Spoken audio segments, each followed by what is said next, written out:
All right. So thank you everybody for joining us on our Wednesday 12:30 Zoom and Learn.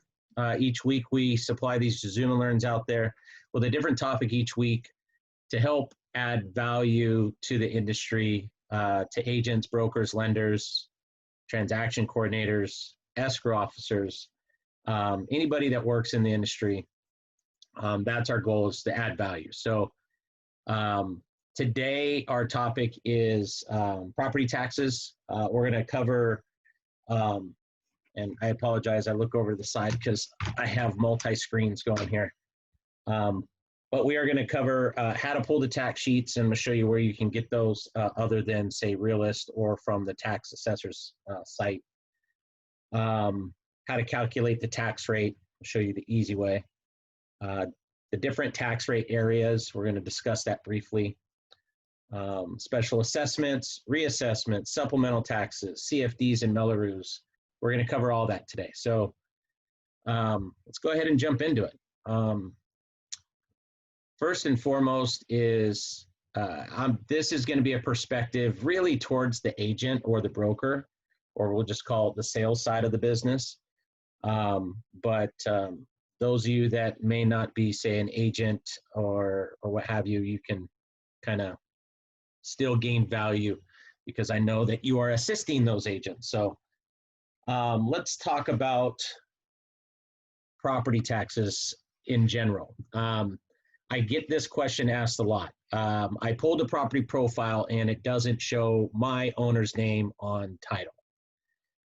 Meaning they're looking at, say, the profile page, the first page, and it's still showing a previous owner or somebody else's name on there. That sheet updates when County Records updates, which is once a year, 1st of July, when the tax records update. So a lot of times that will not update yet. But then when you look at the grant deed, you'll see exactly who's on title. So I get that asked a lot, and a lot of times they'll pull a tax sheet and the wrong name will be on it. It's one of the reasons why we don't pull the name of the homeowner in on our tax sheets, just the property information, because a lot of times we would just get that asked all the time, especially if they had just purchased, within the last year and it hadn't updated yet. So give me one sec. We got a few people in the waiting room here. And so that is something to keep in mind. And then let me go ahead and share my screen. I'm going to just show you my site. I've gone through this before on a Zoom and Learn. I'm not going to cover the whole site. I'm just going to focus on property taxes today. However, if you don't have access to this and you want access, you can go to Tommy for Title. It's TOMMY, the number 4, title.com. And you can register down in the bottom here where it says sign up. You can register there. It'll come to me. I will grant you access as long as you're in the industry. And then once you can log in, you'll be able to do everything that I'm going to show you here. Now this site does a lot more than just pull property taxes. It'll pull all your property data. If you need to pull a grant deed, you could do that. If you need to look at past history, you could do that. If you need to help with pricing out a property, it'll give you comps. It'll give you your plot maps. All that stuff it gives you. You can also farm with it. It also has your general calculators and net sheets as well. Again, we're just going to focus on property taxes today. So I'm going to go ahead and just pull one that I've already pulled up so that we can walk through that. So view property tax report. Now, I've already pulled this tax report up a few days ago, so when I click on it, it's just going to come up. But ultimately, when you click on it for the first time, well, let me step back. If you needed to pull a property, you would click on new property. You would put in the address. You would put in the address, the house address and street, California, and either zip code or county, okay, and search it. When it pops up, you will basically get a box like this that has the address, the owner's name, and the APN number. At that point, you can click on that and it'll put you exactly where I'm at here. But when you go down and click on property tax report, a new box is going to pop open and ask you for the sales price. Put in whatever the sales price is or whatever the offer is, because it will calculate your property taxes based on that sales price as well. And I'm going to show you that, okay? So if you were to put in the sales price, it'll give you the estimated new tax information down below here. So with this one, I had plugged in 500,000 as a sales price, and it'll come back and tell me exactly what that new tax rate is with all assessments and everything included. Okay, it also will tell me estimated supplemental taxes and what that's going to look like as those come out to catch up. That doesn't happen with all of them. Sometimes those are prepaid, but ultimately, a lot of times you're going to get that reassess supplemental tax. Again, up at the top, we do not have an owner's name on there.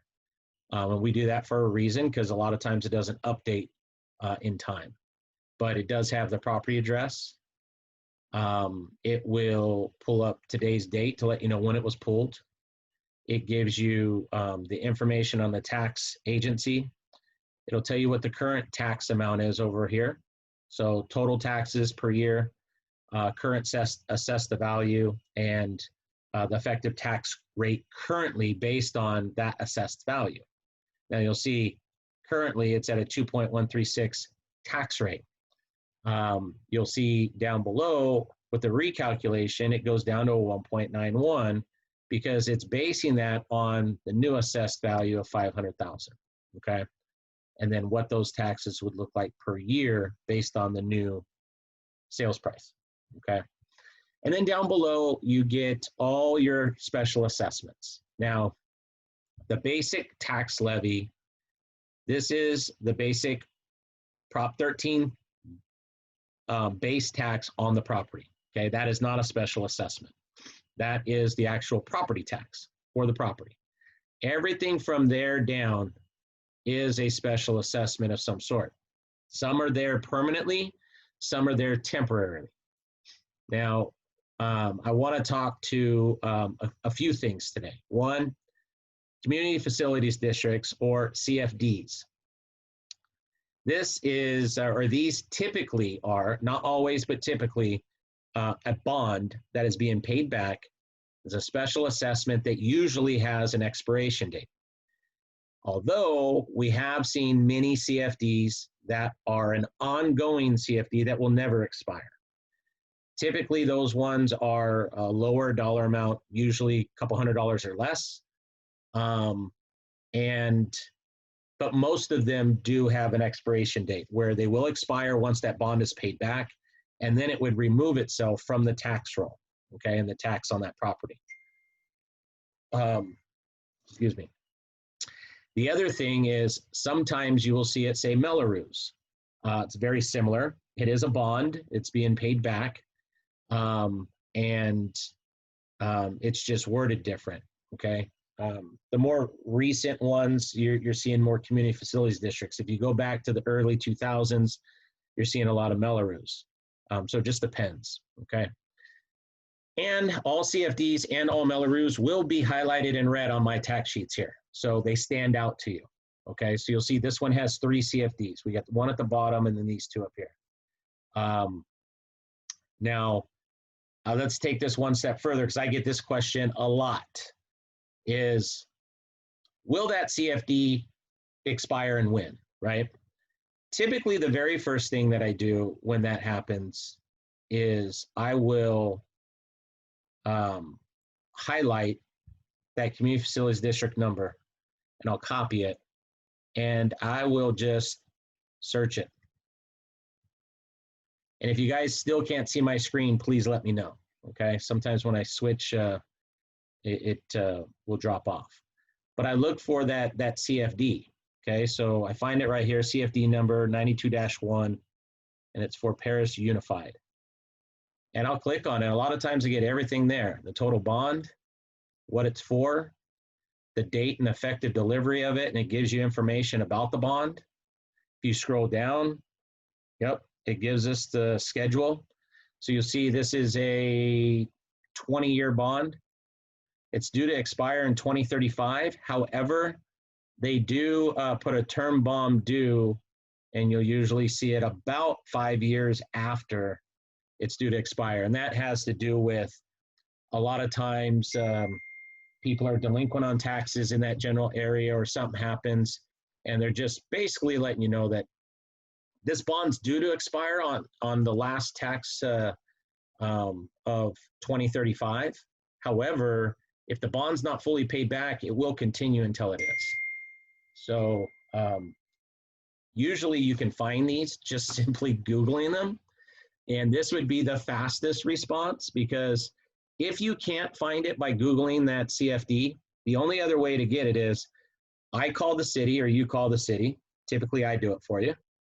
And I tell them I'm trying to find out when a fund number 683282 right here, whoops, right there, is due to expire. And what they will do is they will look up and find out which company is managing that fund. So you have financial institutions out there that manage these funds, these bonds. And so then they give it to you, and it's an 800 number always. And you call the 800 number, and it will 100% of the time be a recording. And you leave a message, and it'll tell you, leave your name, who you are, why you're calling, the APN number and the address of the property, and what you need to know. And I'll call in and say, you know, I'm calling in regards to property located at 29529 William Nett Way in Menifee, 92586, with an APN number of, and I'll give the APN number, 338-320-015. And I am trying to find out when fund number 683282, Communities Facilities District number 92-1, is due to expire. Could you please let me know? And they'll usually call back within 24 to 48 hours and let you know the date and the last tax pull of when that will expire. That's a estimated based on the schedule, right? Based on this schedule. So, you know, in 2035, more than likely, that CFD for $310.64 will expire and drop off, lowering the tax rate, right? As will this other CFD. Now, these bonds, don't just assume they all expire at the same time, because they don't. They're all for different things, and they all have a different expiration date. Typically, they range from 20 to 40 years. And it's funny, but the more expensive they get, it seems like the longer it is. But ultimately, you can do some quick research to find out when these will drop off, okay? The good thing is, you know, Menifee, this is very typical because a lot of Menifee is very new build within the last 10 years. And anything really after like 2002 is going to have some type of special assessments attached to it. But I mean, you know, in 20 years, this 1.9% will definitely drop down into a much lower tax bracket for property taxes. So if you think Menifee's busy now, wait 20 years from now when the taxes come down and start getting a little bit cheaper in the area. So that that is how you would find that, okay?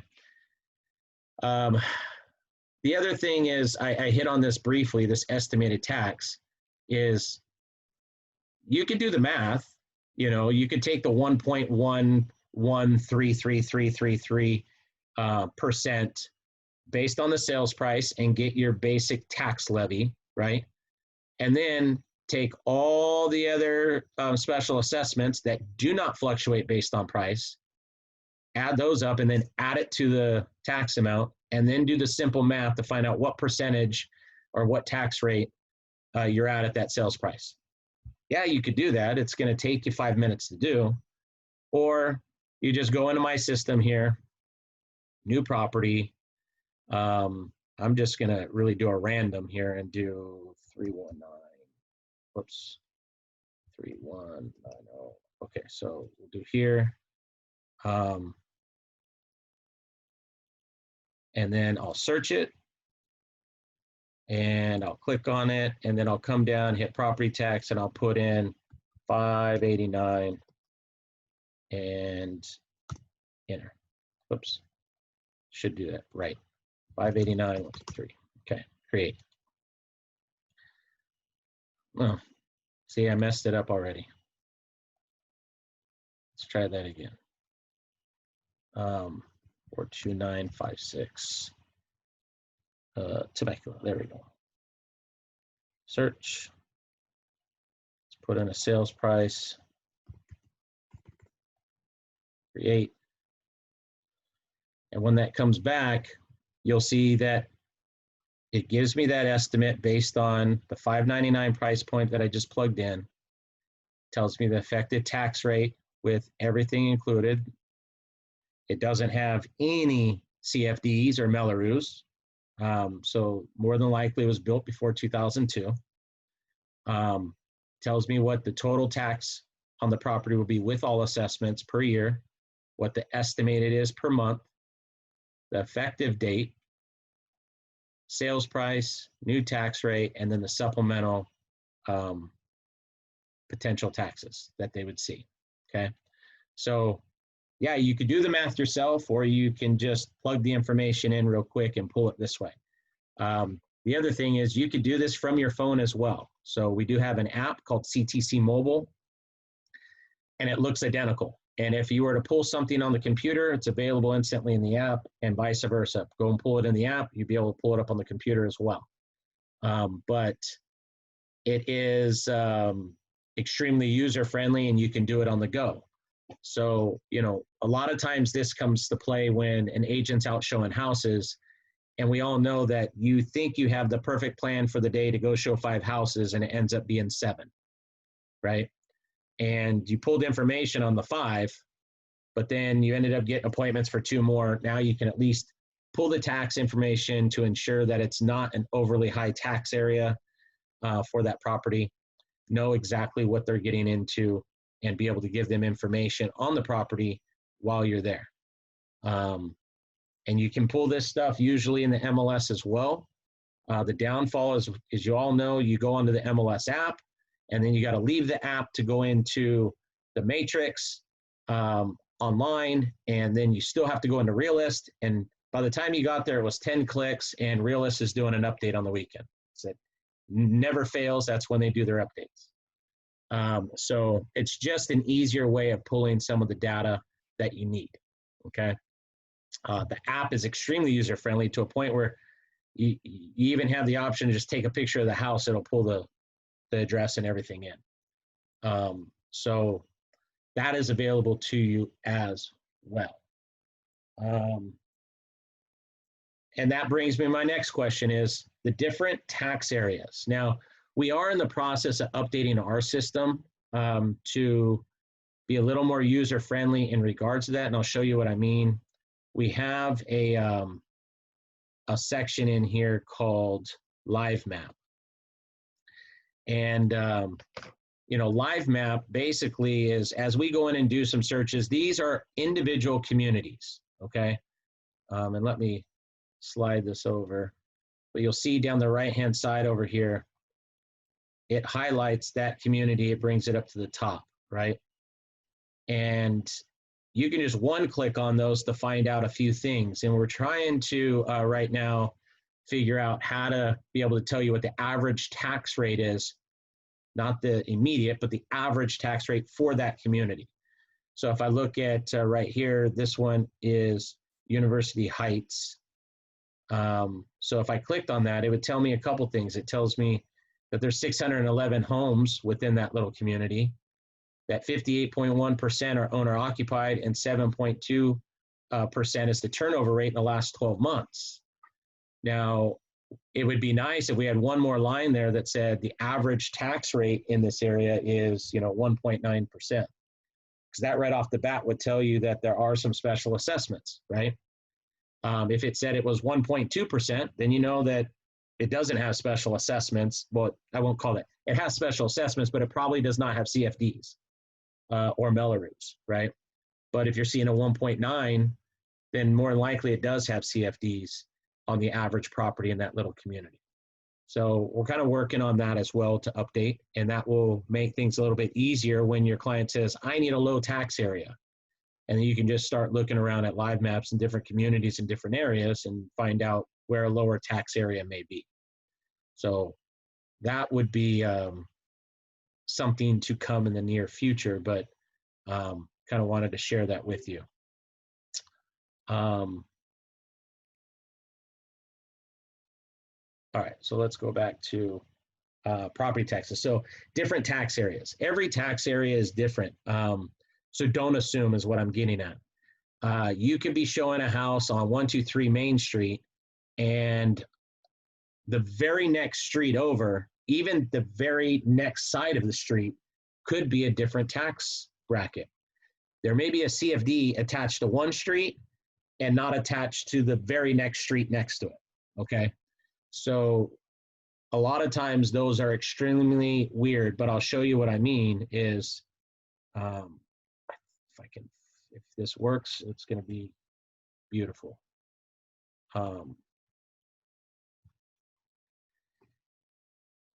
Okay, treasures, no, where's the map?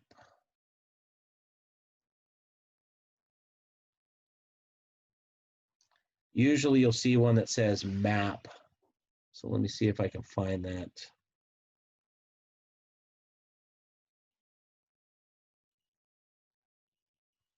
Let me see if this is it.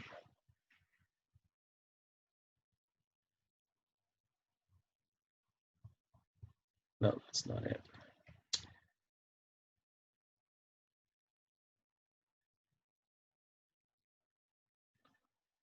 Sometimes you'll see them in here, it'll say CFD and it'll say map, and it gives you the map of that CFD area. And you can zoom in on it, and it's funny that sometimes they split streets. You know, half the block is has the CFD and the other half of the block doesn't have the CFD. There's literally like almost no rhyme or reason. It was really based on when that house was built or being built versus what that CFD was for, right? And they'll say based on that, X amount of houses being built from that point forward are going to fall in that CFD. But anything that was built before it may not have it. And a lot of times you'll have a builder that comes in and starts building, and then all of a sudden the building stops. And before the building starts back up, maybe a year or two down the road, say, the city comes out and says, okay, we need X infrastructure done, whatever it is, schools, parks, recreation, whatever that is. And then all of a sudden it gets attached to any future builds because the other ones were already established. So sometimes you'll see that, you know, just from a block away, it's different. So don't assume that all the houses will have that same CFD, because you'll be shocked to see sometimes that that's not always the case. Okay, so make sure that you're looking up each individual house and not just assuming that because it's in, you know, Paseo del Sol.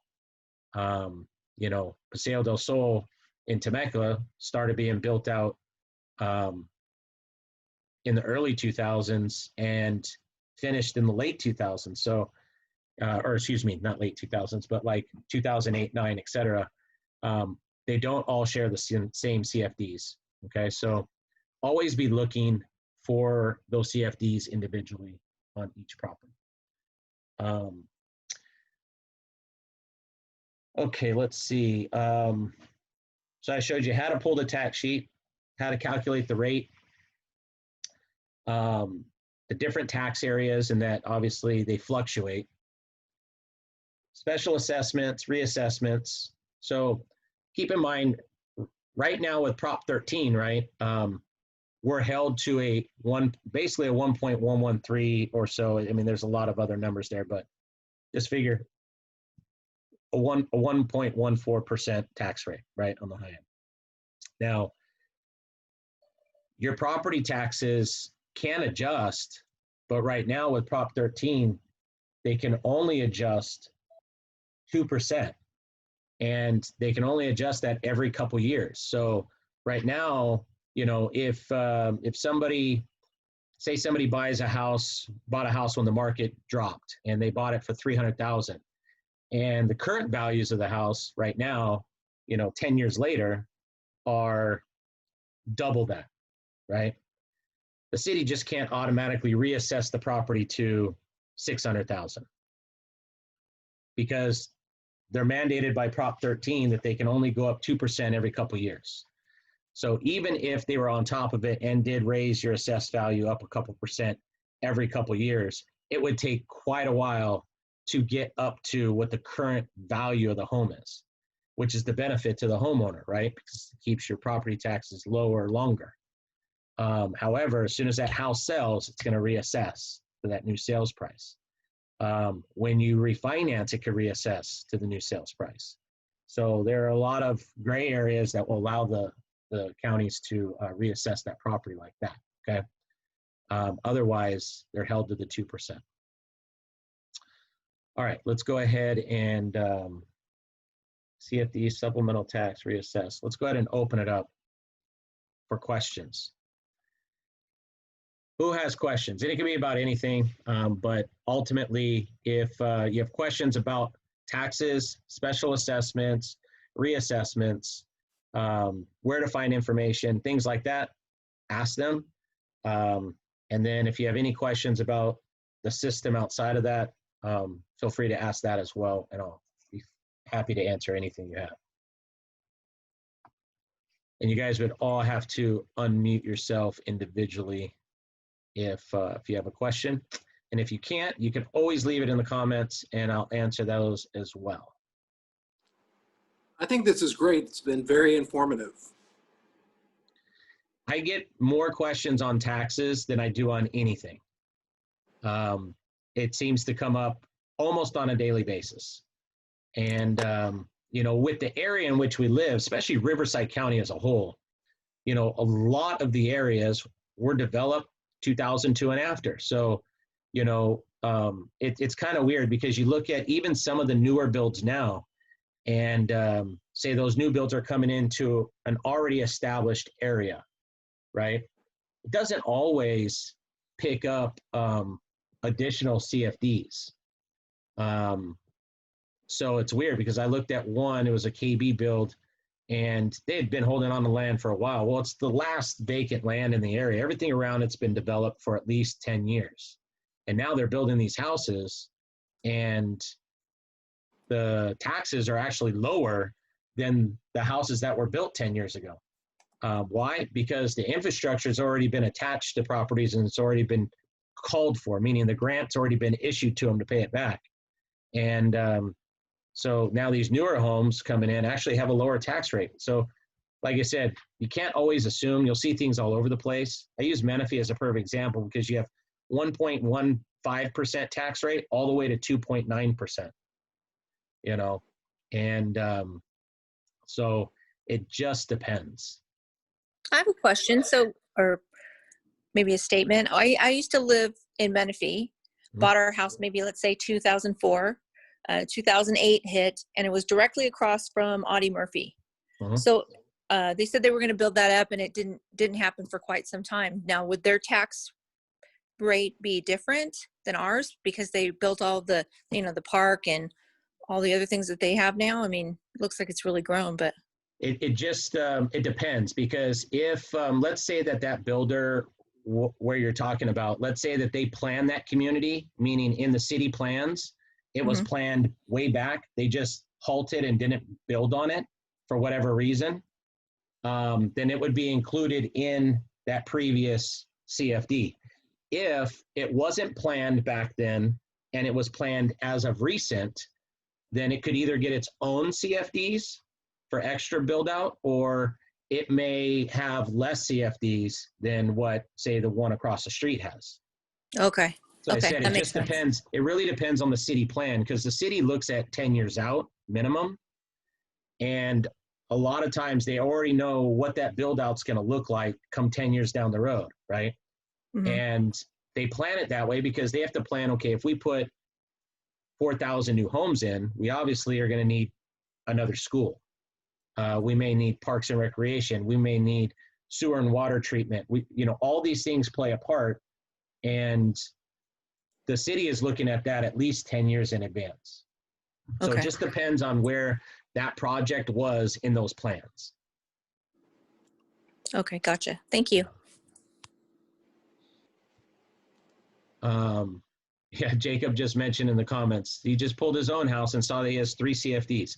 Hopefully you saw that when you bought the house. That's typically when you should have saw it. But yeah, nevertheless, a lot of people don't realize that. They just kind of look at, you know, what's my bottom dollar? What's my total mortgage going to look like with everything included at the end of the month? But you'd be surprised. I mean, I pulled a tax sheet for an agent yesterday, and it was its own little pocket community, actually in a Paris zip code, but butting up against, you know, the south end, almost going towards Sun City, Menifee area. And it had 3 CFDs totaling almost $5,000. And the house was priced at $600,000. So you were basically, if you buy that house, you're paying taxes on like 1.2 million, even though theoretically you're paying it on that $600,000 house because of those high assessments.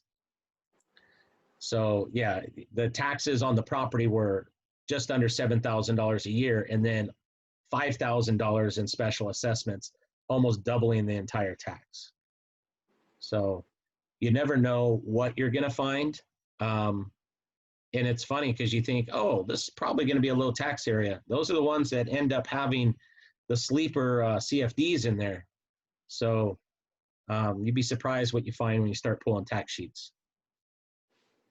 I wouldn't go around just pulling tax sheets, but it's there if you need it, right? But good questions. Any other questions?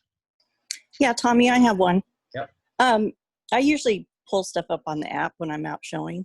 Mhm. Is it okay to email that to them, to buyers, or do we keep it for ourselves? It's public. You can It email is. it. Okay. Mhm. Okay. And It's then all, on the it's all photos. pulled from tax records, all pulled from county records. So Okay. Yep. And then on the photo search, I've never tried that. Once you go in there, it pulls the address, and then do you put the sales price in there still? yeah, everything's the same except for, you know, say you're in your car and you just happen to pull in front of the house. It has a camera feature, so you can snap a picture, and then it will just pull the data in instead of you typing in the address. Okay, great. Yeah. So Okay. I mean, you want to verify that, you know, it didn't shoot the neighbor's house by accident or what have you. It's all done by GPS. So Okay. you know, just make sure you're in front of the house, that it does say 123 on the house, Main Street, versus, you know, 125. Okay, great. Thanks. And if you're inside the house, point it down at the floor. Okay. You know, when this was open house season and everything else, that the app would work big time in your favor, right? Because if a client or a potential client comes into your open house and they're not working with an agent yet, and they're just kind of looking around to see what's out there, they want to upsize a little bit, you can spark the conversation and ask, well, do you have a house that you need to sell? And if they say yes, do you know the value? No. You can pull up that data right on my app and, you know, see the comps that have sold in the last 6 months, see the taxes, see what they owe, because it's going to show you the history, so you know when their last loan was, to have an idea of what they owe on the property, etc. So that comes in handy. Back in the days when you were able to door knock or farm or what have you in person, same thing. You can pull up a walking farm on it. You can leave notes right in the phone. You can then export that into a CSV file very simply. So it does a lot. It does much more than pull a tax sheet, is what I'm getting at. So if you're not set up on it yet, you know, as an agent, you definitely need to get set up on it, because it's free to you from me. I pay for it, but ultimately it's free to you. And my goal is to add value, right? And build those relationships with you so that, you know, I can help you with your title business moving forward. But ultimately, that app does a lot more than we're discussing here today. So great question. Any other questions? Wow. I get asked about taxes on a daily basis. I can't believe that we don't have more questions than this. I get asked at least 4 times a month in regards to supplemental taxes. A lot of agents don't understand the supplemental tax, and all of a sudden their client's been in their property 6 months and they got a tax bill. And they think, no, this is all paid through my impounds. Supplemental tax is not paid through your impounds. So I get that question a lot. I get asked about special assessments quite a bit as well. But don't be shy. If you have a question, I'm sure somebody else has a question as well. Hey, Tommy. Yes, sir. Sure. So I'm looking at some of the newer home tracks now that are, since builders are on a building frenzy. Mhm. So, you know, I know that it takes a while to get the undivided interest recorded. Yes. And some of the solar leases are PPA or whatever. Is there a way to do a search to try to run the tax base for the divided interest on a parcel? There's really not. I mean, until that, it's funny. Here's the thing. Taxes only update once a year, right? So, and correct me if I'm not answering this correctly, but on a new track build, typically in that year, they'll probably sell 1 to 3 phases, right?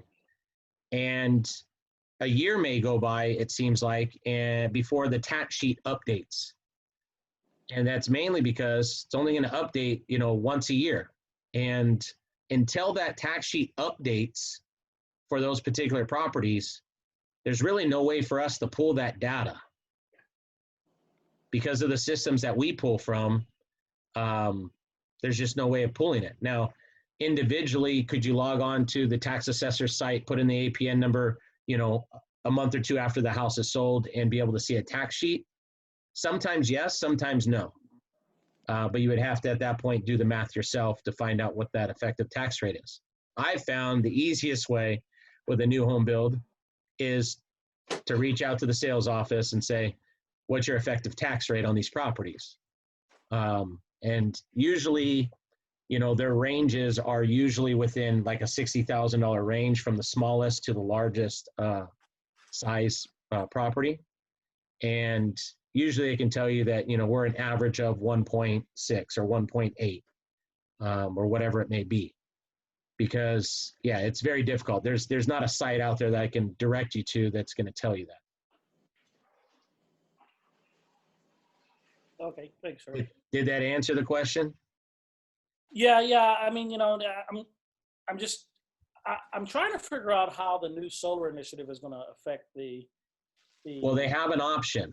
Most of the builders, not all of them, but most of them have the option. One, the cities are saying, hey, you need to offset the demand, right? So most builders are putting 6 to 8 panels on a house. Then they give the buyers the option. You can pay for that 6 to 8 panels and just roll it into the cost, or you have the option of increasing the panels to cover the whole house. So take it from, say, 6 panels to 20 panels. And then some of them have an option where they can do a solar purchase agreement where the solar company becomes the electric company, basically. You pay them per kilowatt.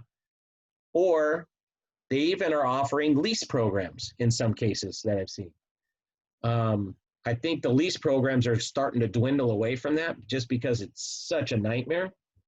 But I spoke with an agent about a week ago in regards to that same question, and they said that the builder was offering a solar purchase agreement, the ability to just roll the total cost of the solar panels into the home, which was already done. So that's already included. But increasing panels and doing a purchase agreement or doing a solar lease, and not having to necessarily increase the cost of the property. So it all depends on the builder and it all depends on the location is what I'm getting at. Okay, thank you, sir. I would say this, if you're an agent and you have not, and we're gonna, one of our upcoming classes that we're going to do is all on the MLS. We're going to have a specialist from the MLS join us and go through all the things that are included in your CRMLS dues that you pay for as an agent already. And in that, there is one that I'll mention. Hold on if I can find it here. Let me pull it up real quick. Give me 1 second. It's called Builder. What's it called? Hold on. Well, that's a new one, Builder Resource. There's two Builder ones in there. Just give me a sec. There's one called Builder Update. That's a new one. And there's one called New Home Source.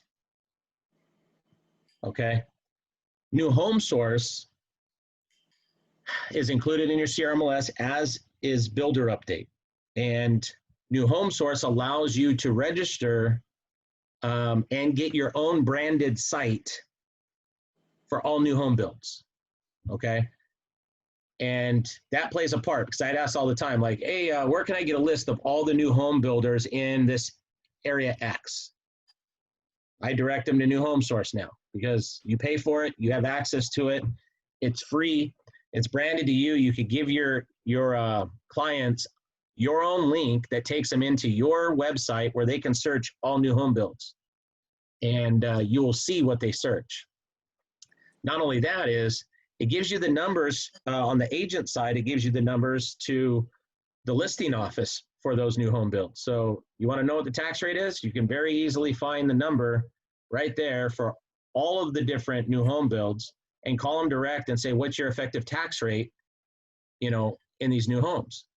And then the builder update is slightly different. That allows you to also just kind of like do searches, and you can put in criteria what you're searching and stuff like that for new home builds. But it's not so much a portal for your clients to be able to log into to do searches as well.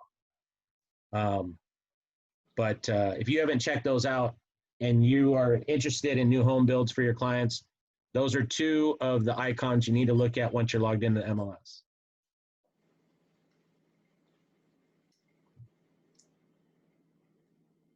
And it seems, you know, new home builds, it's so hard to get something accepted nowadays. So if your client's not contingent and they can wait, a new home build may be the way to go, you know? So that's something to definitely look at. But those are both going to be the best resources that you have as an agent. All right, what else?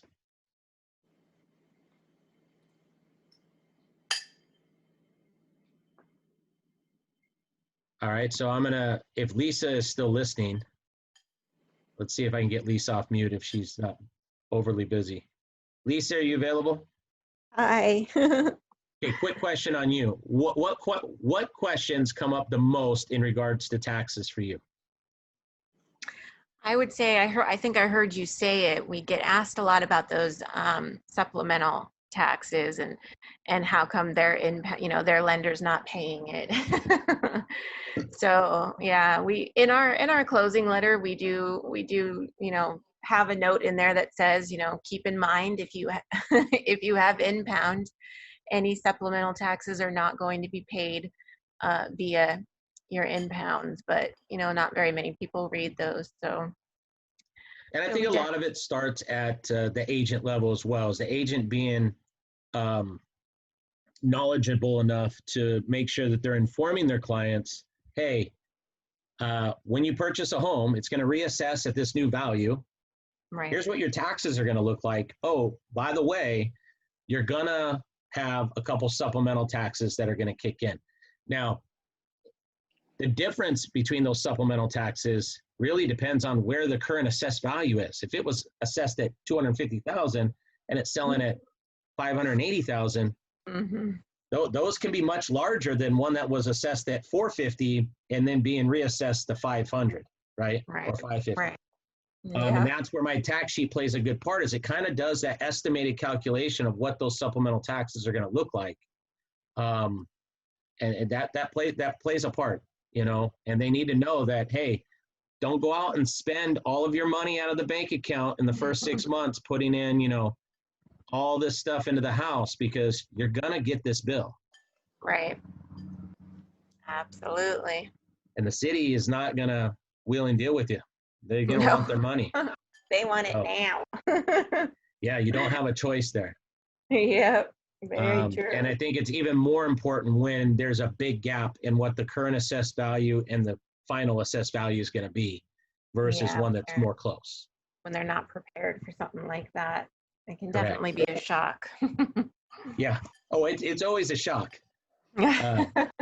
Sometimes it's not as hurtful as it can be, but it's always a shock when you get that extra bill, because most nowadays, you know, most lenders are like, you have to have impounds.